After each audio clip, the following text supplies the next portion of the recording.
2 साल पूरे हो चुके हैं। आम लोगों के जीवन में क्या कुछ इन 2 सालों में बदलाव आया, कैसे देखते हैं आप? किसानों को भरपूर पैसा मिल रहा है और जितना वादा किए थे उतना उसकी धान की खरीदी हो रही है। हाँ सर, 2 साल हो गए हैं, आप योजनाओं को बता रहे हैं। क्या 100% धरातल पर उतरी है, ग्राउंड लेवल पे वो आखिरी उस व्यक्ति तक पहुंच पाई है योजनाएं? देखिए, बहुत ही पारदर्शिता है। सर, आप एक बहुत महत्वपूर्ण विभाग आप संभाल रहे हैं, उच्च शिक्षा विभाग। क्या कुछ ठोस बदलाव आप बताएंगे हमें इन 2 सालों में? तो हम एक 72 उनको सुविधा देने का भी प्रयास कर रहे हैं। पॉलिटेक्निक और ITI वाले विद्यार्थियों को पहले महत्व दिया जाता है छत्तीसगढ़ में रोजगार को लेकर। जो टेक्निकल्स हैंड हैं उनकी डिमांड है बहुत से प्राइवेट सेक्टर में। विश्वविद्यालय हैं जिन पर आरोप लगता है फर्जी डिग्री बनाने को लेकर। और मेरे पास अभी फ़िलहाल ऐसा कोई जानकारी नहीं है कि कोई यूनिवर्सिटी जो है कहीं पे फर्जी डिग्री बांट रहा है। यदि कोई ऐसा होगा तो फिर उस पर अपन देखेंगे। एक चपरासी भी सहायक ग्रेड 3 का प्रमोशन पाकर रजिस्ट्रार बन जाता है सर। लेकिन जब वही हम देखते हैं कि महाविद्यालयों के जो प्रयोगशाला तकनीशियंस हैं उनके प्रमोशन की कोई प्रावधान ही नहीं है। आज तक उनकी कोई सुनवाई नहीं हुई। शासकीय विभाग में जितने भी पदोन्नतियां हैं तो पदोन्नतियों के नियम हैं, शर्तें हैं। तो महाविद्यालय के जो तकनीशियंस हैं उनका वेतन काफ़ी कम है। तो क्या उनको 2006 से जो लंबित वेतनमान है उसके हिसाब से उनको ग्रेड नहीं दिया जा सकता? नियम में आता है, नियम में आता है तो पुराना जो है उनका राशि जो है एरियर्स के रूप में उनको भुगतान किया जाता है। छत्तीसगढ़ के महाविद्यालयों में क्या गायन का एक विभाग नहीं हो सकता? विद्यालय में भी अध्ययन करते हैं और कुछ अपने जो लोकगीत पारंपरिक है उनके हिसाब से भी। सर, विभाग के अंदर, किसी विभाग के अंदर भ्रष्टाचार के आरोपों पर पारदर्शिता कैसे सुनिश्चित करते हैं आप? भ्रष्टाचार से बचने के लिए हमारी सरकार ने नई तकनीकी का उपयोग कर रहे हैं और आप देख रहे हैं कि राजस्व विभाग में भी बड़े बड़े सुधार हुए हैं। लेकिन आज 2 साल पूरे होने के बाद हमें जीरो दिखता है।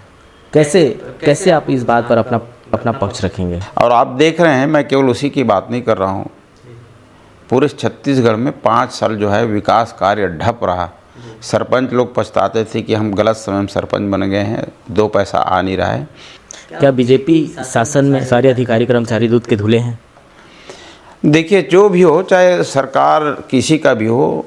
अब आपसे सर ईमानदारी से एक सवाल पूछता हूँ, क्या आप अपने विभाग के इन 2 वर्ष के कार्यों से संतुष्ट हैं? हम नियम से हट के काम नहीं करना चाहते, हम स्पष्ट बोलते हैं जो नियम है नियम में आप करिए। हम कहीं भी गलत काम नहीं करेंगे। हम केवल वहाँ मंत्रालय की बात नहीं कर रहे हैं, हम जहाँ बैठे हैं बलौदाबाजार में, यहाँ भी आप किसी अधिकारी से पूछ लीजिए, कलेक्टर से, SP से, जिसको भी, किसी को भी हमने गलत काम नहीं बोला। जो नियम में है वही काम नियम के दायरे में करिए और नियम से हट के हम काम बोलते भी नहीं हैं।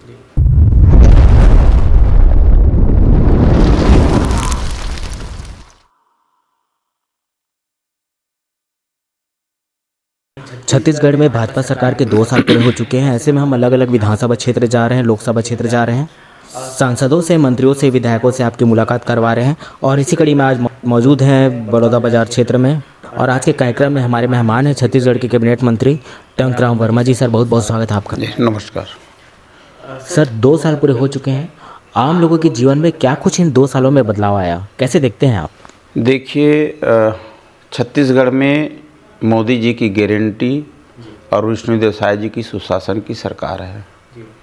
ये पहली सरकार है जो छत्तीसगढ़ विधानसभा चुनाव में जो घोषणा किए थे, मोदी जी का जो गारंटी को लेकर के हम गए थे, उसको बहुत कम ही समय में बड़ी बड़ी घोषणाओं को, मोदी जी की गारंटी को हमारे प्रदेश के मुखिया, हमारे यशस्वी मुख्यमंत्री माननीय विष्णुदेव साय जी ने लागू किया।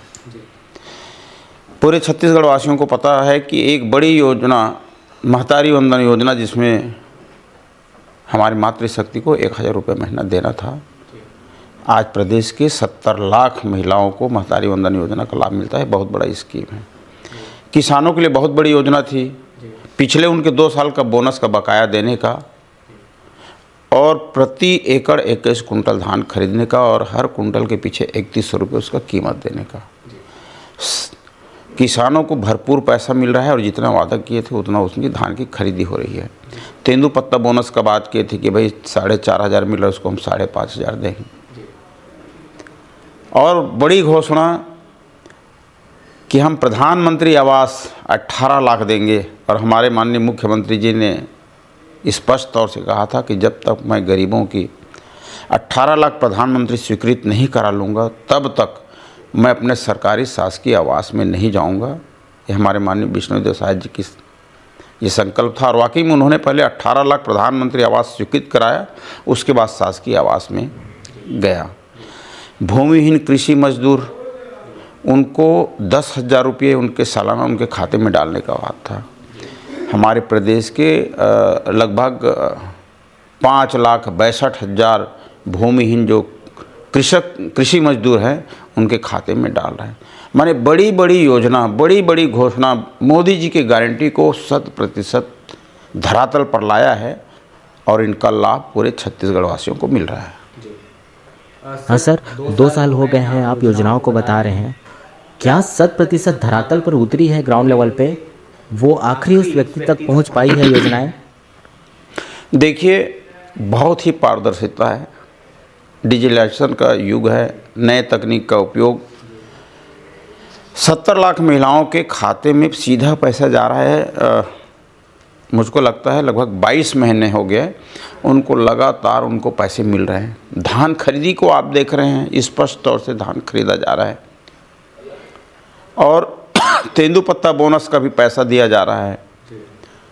भूमिहीन कृषि मजदूर है उनको पैसा दिया जा रहा है। तो ये तो एकदम पारदर्शी है, और सीधा ऑनलाइन उनके खाते में ट्रांसफ़र है। इसमें कहीं कोई गड़बड़ी की आशंका नहीं है, और मुझको लगता है कि इससे हमारे छत्तीसगढ़ के हमारे किसान हैं, हमारे कृषि क्षेत्र में काम करने वाले मजदूर हैं, हमारी माताएं हैं, उनके जीवन स्तर में सुधार आया है।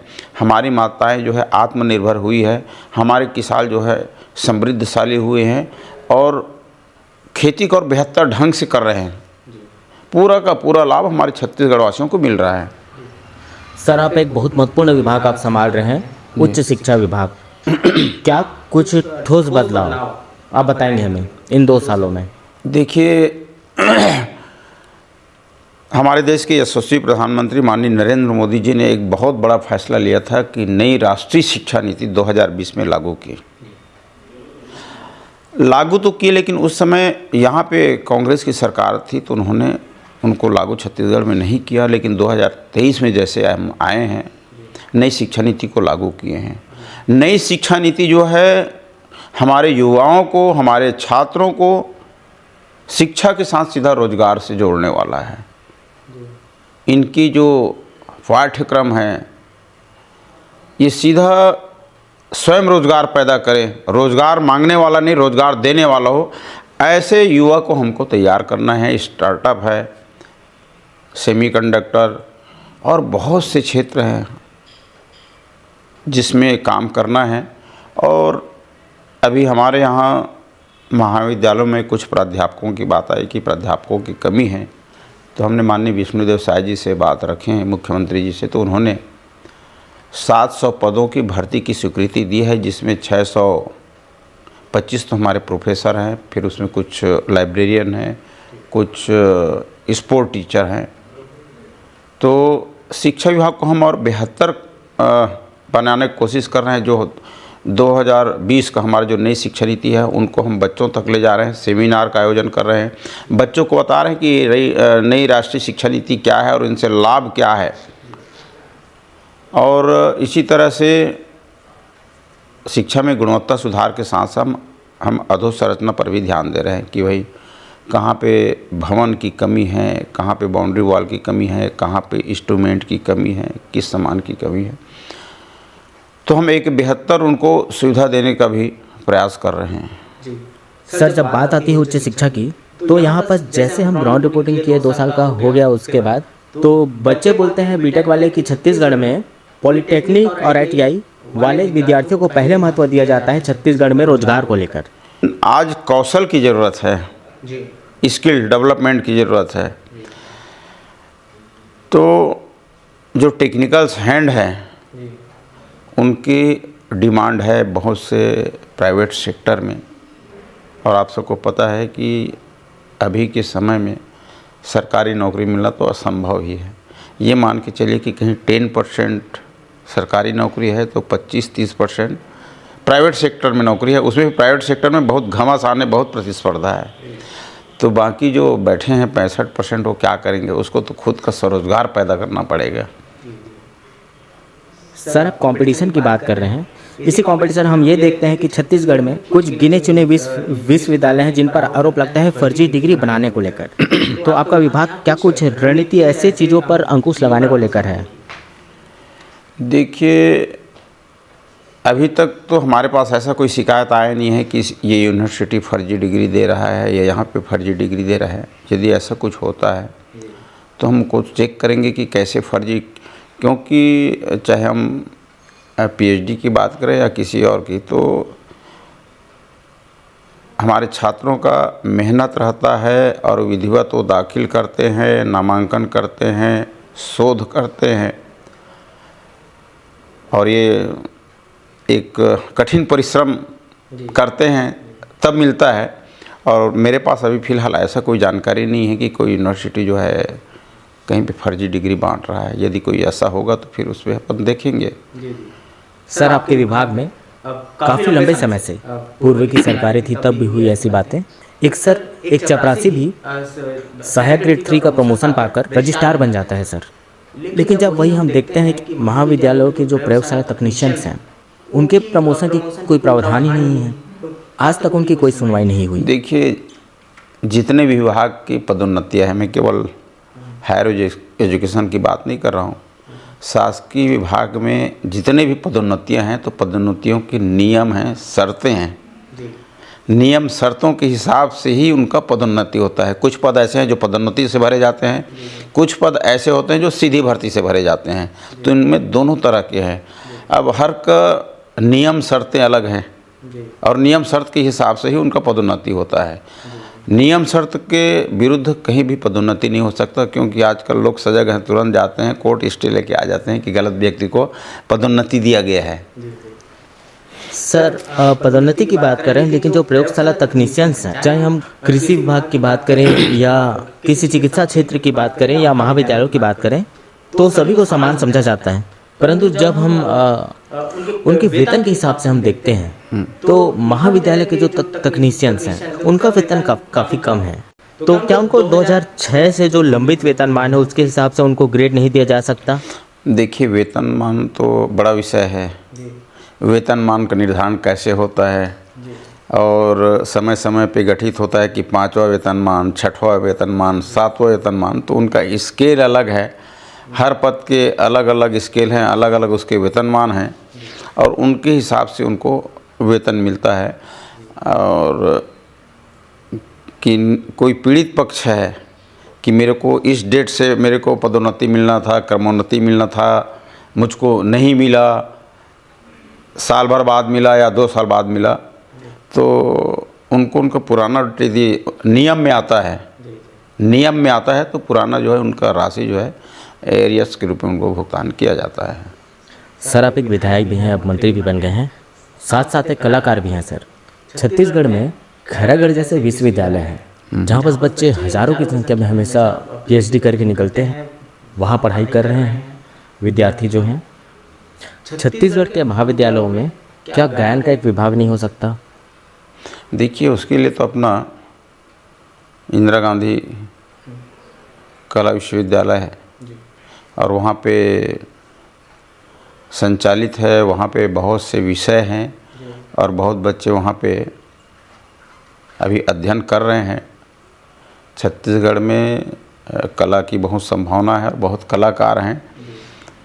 कुछ विद्यालय में भी अध्ययन करते हैं और कुछ अपने जो लोकगीत पारंपरिक है उनके हिसाब से भी वो लोग गायन वादन करते हैं। तो ये हमारा छत्तीसगढ़ जो है इस विधा में बड़ा धनी है। सर विभाग के अंदर, किसी विभाग के अंदर भ्रष्टाचार के आरोपों पर पारदर्शिता कैसे सुनिश्चित करते हैं आप? देखिए, भ्रष्टाचार पारदर्शिता हमारे यहाँ हमारी सरकार में आप देख रहे हैं सभी काम जो है पारदर्शी है। ऑनलाइन काम होता है, ऑफलाइन नहीं होता। जैसे पिछले समय में भूपेश बघेल जी आए तो कोयला का जो ऑनलाइन सिस्टम था उसको हटा के ऑफलाइन कर दिया, तो उसमें संभावना बनती है कि गड़बड़ी होगा। ऑनलाइन में सारा चीज़ दिखता है। तो हमारी सरकार ने जैसे हमारे राजस्व विभाग में इतना ज़्यादा सुधार किए हैं, ऑनलाइन सिस्टम कर दिए, कहीं किसी आदमी को भटकना नहीं पड़ेगा। तो भ्रष्टाचार से बचने के लिए हमारी सरकार ने नई तकनीकी का उपयोग कर रहे हैं, और आप देख रहे हैं कि राजस्व विभाग में भी बड़े बड़े सुधार हुए हैं। सर खेल के सर बजट पास होता है परंतु ग्राउंड तक नहीं पहुंचता, ऐसा आरोप कई खिलाड़ियों के हैं छत्तीसगढ़ में, क्या कहेंगे आप? देखिए, खेल विभाग तो अभी मेरे पास नहीं है, लेकिन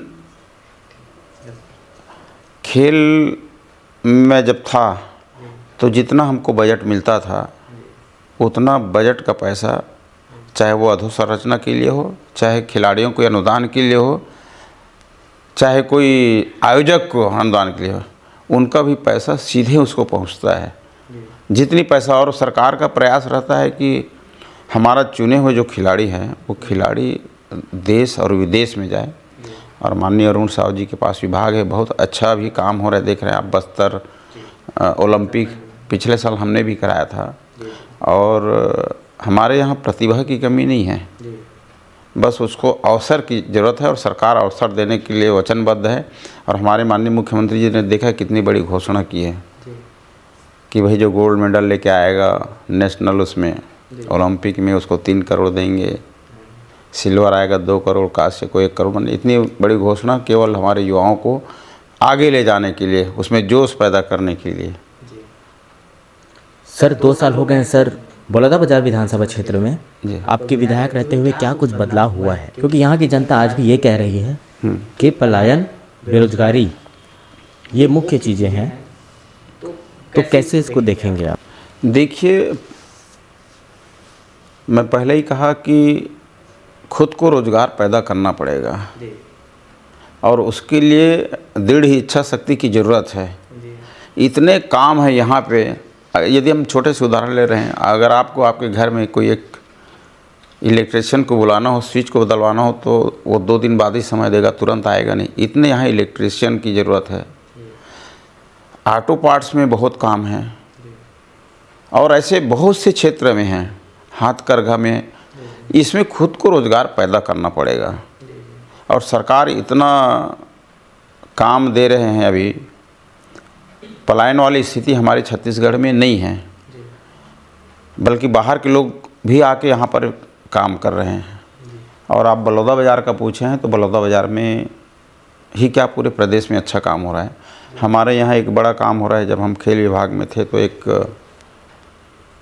मल्टीपर्पज़ हॉल 15 करोड़ का डॉक्टर मनसुख मंडविया जी से स्वीकृत कराए थे, और एक एथलेटिक ट्रैक 7 करोड़ का उसका निर्माण हो रहा है।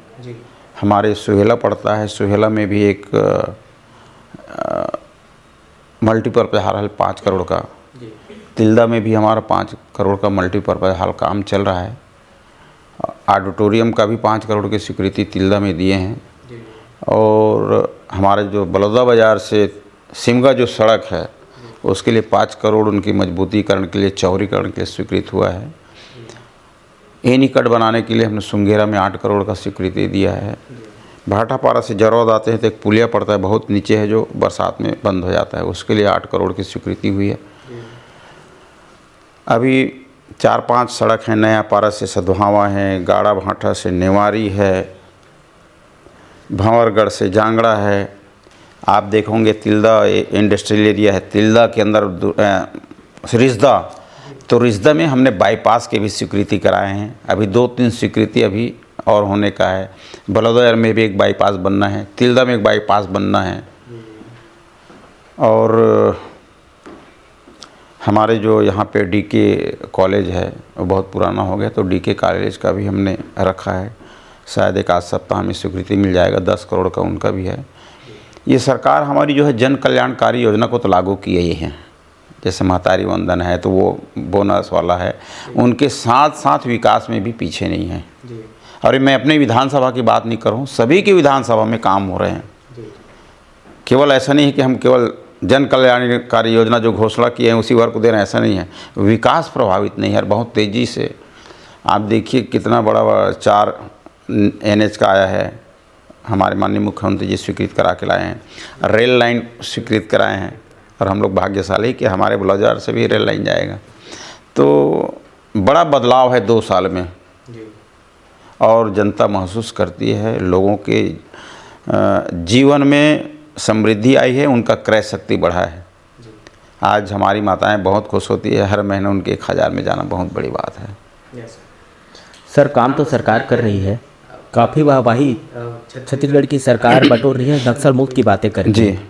लेकिन एक सुर्खियों में अभी वर्तमान में बनी है कि नक्सल के आड़ में छत्तीसगढ़ के संसाधनों को लूटने की साजिश है उद्योगपतियों द्वारा। गुजरात में बैठे उद्योगपति हैं जो वहाँ के संसाधनों को लूटना चाहते हैं। देखिए, ये विपक्षी लोग जो हैं, लोगों को गुमराह करने के लिए एक नया माहौल ये लोग पैदा कर रहे हैं। देखिए, बस्तर नक्सलाइट के नाम से जाना जाता था और आज इतने मात्रा में नक्सलाइट मारे गए हैं और बहुत मात्रा में समर्पण किए हैं। सरकार ने पुनर्वास नीति लागू किया है। बड़े बड़े जिनके ऊपर करोड़ों का इनाम था, ऐसे लोग बाहर हुए हैं और सरकार का सपना है कि बस्तर जैसे क्षेत्र जहां पर्यटन की अपार संभावनाएं हैं, पर्यटन वहां विकसित करेंगे। अबूझमाड़ बोलते हैं, कभी सड़क नहीं बना था वहाँ सड़क बन रहा है, कभी बस नहीं गया था वहाँ बस जा रहा है। मुख्यमंत्री बस योजना लागू किए हैं और सुदूर इलाके में जहाँ कभी बस नहीं गया था लोग बस में बैठ करके अपना सहारा रहे हैं। हमारे माननीय विष्णुदेव साय जी की सरकार जो है, उनका लक्ष्य है कि छत्तीसगढ़ का समुचित विकास हो और उसी हिसाब से योजना बना करके हमारे माननीय प्रधानमंत्री नरेंद्र मोदी जी का जो 2047 का विजन है कि हम भारत को एक सशक्त राष्ट्र बनाएंगे, श्रेष्ठ भारत बनाएंगे, विकसित भारत बनाएंगे, उसी तर्ज पे हमारे माननीय मुख्यमंत्री जी भी छत्तीसगढ़ को एक विकसित राष्ट्र, समृद्धशाली राष्ट्र बनाने के लिए योजनाबद्ध तरीके से काम कर रहे हैं। सर 2 साल को लेकर हम खरसिया विधानसभा क्षेत्र गए थे, वहाँ से उमेश पटेल जी का बयान आया कि हमारे समय में जब हम उच्च शिक्षा मंत्री का विभाग संभाल रहे थे, छत्तीसगढ़ की शिक्षा में काफ़ी बदलाव आया, लेकिन आज 2 साल पूरे होने के बाद हमें जीरो दिखता है। कैसे आप इस बात पर अपना पक्ष रखेंगे? 5 साल में कितने प्राध्यापक की भर्ती किए हैं? 5 साल में क्या किए हैं बता दें। अभी हमारी सरकार आने के बाद हम लोग भर्ती प्रक्रिया अपनाए हैं और शिक्षा की गुणवत्ता के लिए काम कर रहे हैं। 2 साल में तो उन्होंने कुछ अपने कार्यकाल में तो कुछ काम ही नहीं किए और आप देख रहे हैं, मैं केवल उसी की बात नहीं कर रहा हूँ, पूरे छत्तीसगढ़ में 5 साल जो है विकास कार्य ढप रहा। सरपंच लोग पछताते थे कि हम गलत समय में सरपंच बन गए हैं, 2 पैसा आ नहीं रहा है और आज पूरे प्रदेश में सभी पंचायतों में काम चल रहा है। चाहे हम समग्र विकास योजना की बात करें, चाहे हम शिक्षा की बात करें, चाहे हम 4-5 प्राधिकरण है, SC प्राधिकरण, OBC प्राधिकरण, इनकी बात करें, सभी योजनाओं में पैसा है और सभी योजनाओं का पैसा गांव तक पहुंच रहा है और हमारे सरपंच लोग बढ़िया काम कर रहे हैं। सर छत्तीसगढ़ क्रांति सेना के प्रदेश अध्यक्ष अभी गिरफ्तार हुए हैं, अमित बघेल जी, उनकी गिरफ्तारी को कैसे देखते हैं आप? देखिए, मेरा कहना यह है कि कोई भी व्यक्ति कानून से ऊपर नहीं है। हम सब कानून से बंधे हुए हैं। हमको अपने दायरा में रह के कानून के नियम के तहत काम करेंगे और जो कानून के विपरीत काम करेंगे भाई उस पर तो कार्रवाई होगी। हम कानून से बड़े नहीं हैं और हमको सम्मान भी करना चाहिए कानून का। सर 2 साल सर हो गए हैं, सबसे पहली बात सर कानून व्यवस्था को लेकर जनता आवाज़ उठा रही है। आपको नहीं लगता कि कानून व्यवस्था में जोर देने की ज़रूरत है? देखिए, कानून व्यवस्था तो अच्छी है। मैं एक चीज़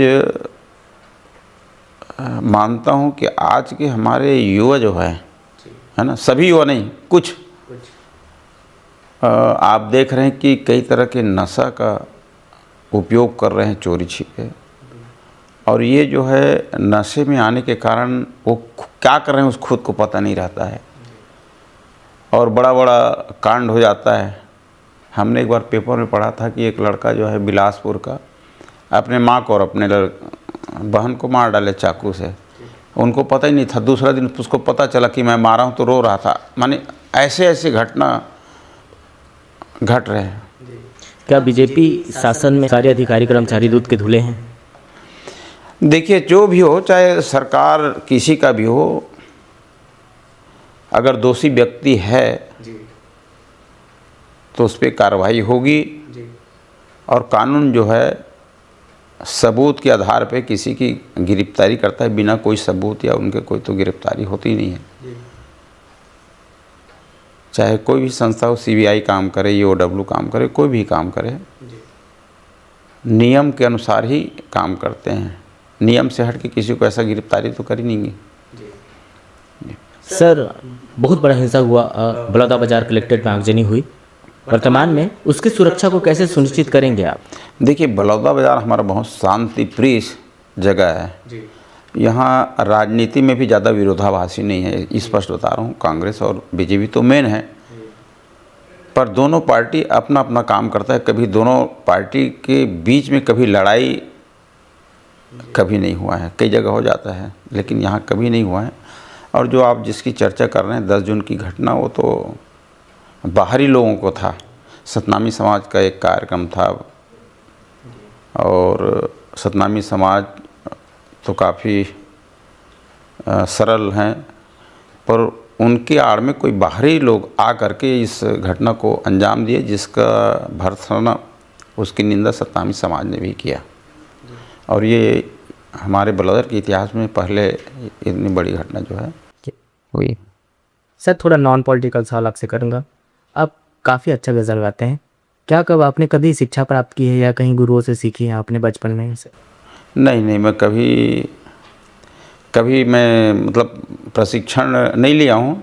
अब मैं तो गांव का रहने वाला हूँ, ठेठ। मेरा गांव यहीं से है 11 किलोमीटर पे। तो पहले हम लोग रेडियो सुनते थे। पहले बहुत फेमस था, एक आता था कार्यक्रम, मनपसंद गीत चलता था बुधवार या गुरुवार को। उसका कार्यक्रम को मैं तो भूल रहा हूँ। तो उस समय लक्ष्मण मस्तूरिया, केदार यादव, ये लोग जाने माने गायक थे। तो उनके गाने को हम लोग सुनते थे रेडियो में और गांव में। फिर वो सुनते सुनते बस थोड़ा सा गाने लग गए हम लोग भी, ऐसा है जी। सर, पूर्व के सरकार में हमेशा ये आरोप रहती थी कि मंत्रियों के बीच और अफसरों के बीच विवाद चलता है, बातें नहीं सुनी जाती, नज़रअंदाज की जाती है। अब आपसे सर ईमानदारी से एक सवाल पूछता हूँ, क्या आप अपने विभाग के इन 2 वर्ष के कार्यों से संतुष्ट हैं? मैं अपने विभाग के कार्यों से संतुष्ट हूँ और हमारा अच्छा संतुलन है। हम नियम से हट के काम नहीं करना चाहते, हम स्पष्ट बोलते हैं। जो नियम है, नियम में आप करिए। हम कहीं भी गलत काम नहीं करेंगे। हम केवल वहाँ मंत्रालय की बात नहीं कर रहे हैं। हम जहाँ बैठे हैं बलौदाबाजार में, यहाँ भी आप किसी अधिकारी से पूछ लीजिए, कलेक्टर से, एसपी से, जिसको भी, किसी को भी हमने गलत काम नहीं बोला। जो नियम में है वही काम नियम के दायरे में करिए, और नियम से हट के हम काम बोलते भी नहीं हैं। अभी विधानसभा सत्र हुआ, इसमें ओपी चौधरी जी ने छत्तीसगढ़ के विकास को लेकर काफ़ी अच्छा जानकारी छत्तीसगढ़ के लोगों को दिया। लेकिन जब हम ये 2 साल का ग्राउंड रिपोर्ट कर रहे हैं, जिस पे अपन कांग्रेस विधायकों को भी ले रहे हैं, एक बात निकल के सामने आ रही है कि 2 साल में अगर सबसे निष्क्रिय कोई मंत्री है वो ओपी चौधरी जी ने। क्या आपको ऐसा लगता है? देखिए, ओपी चौधरी विद्वान व्यक्ति है, आईएएस रहा है, और बहुत अच्छे से जो है बजट के बारे में जानकारी रखता है। इतनी सारी योजनाएं लागू किए हैं, बजट का संतुलन, विभाग में संतुलन, बहुत बेहतरीन काम कर रहे हैं। अब ओपी चौधरी को अयोग्य कहना ये अपने आप में एक हंसी वाली बात है।